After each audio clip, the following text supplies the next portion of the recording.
My name is Laura, and I live in a quiet neighborhood in Ohio with my husband, Mark, and his son, Jason.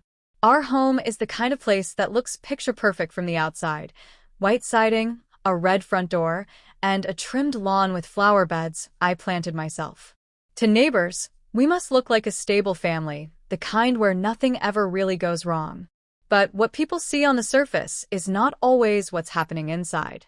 Mark and I married 5 years ago after meeting through mutual friends. He was charming, steady, and hardworking, the kind of man who always seemed to know how to fix things, whether it was a leaky faucet or a stressful day.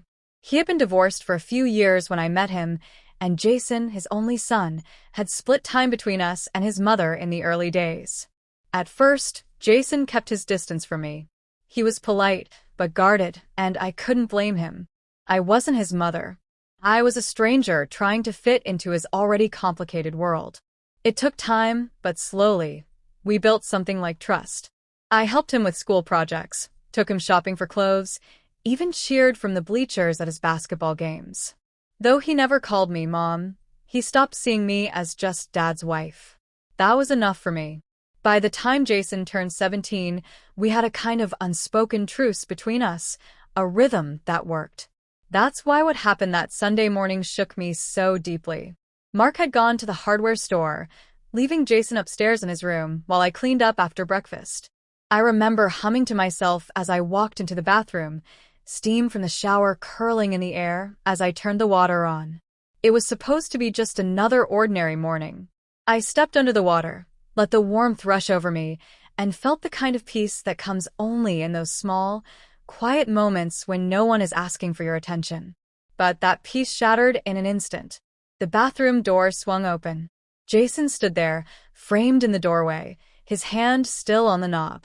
His eyes went wide, and for a second, we both froze.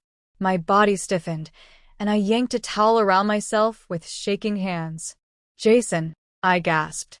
His face turned scarlet. I'm sorry," he stammered, backing out so fast he nearly tripped. The door slammed shut, leaving me with my heart pounding in my chest and steam swirling around me like smoke. It was just a mistake, I told myself. He had meant to. He was a teenager, probably distracted, not thinking. Still, the look on his face haunted me the rest of the day. It wasn't just embarrassment, it was something else too, something I couldn't name, but felt deep in my bones.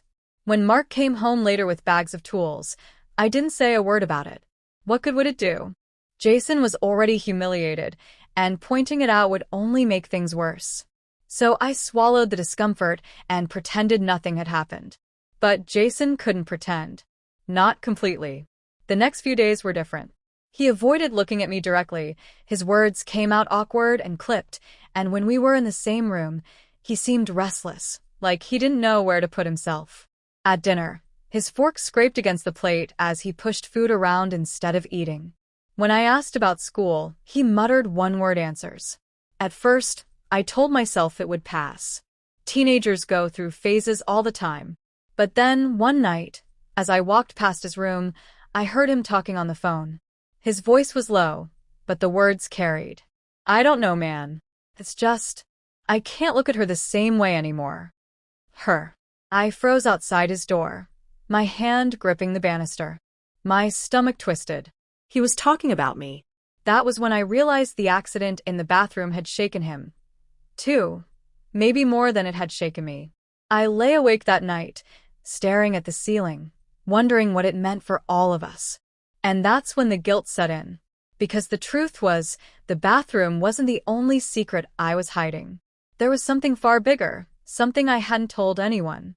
Something that would destroy my marriage if it ever came out. I hadn't been faithful to Mark.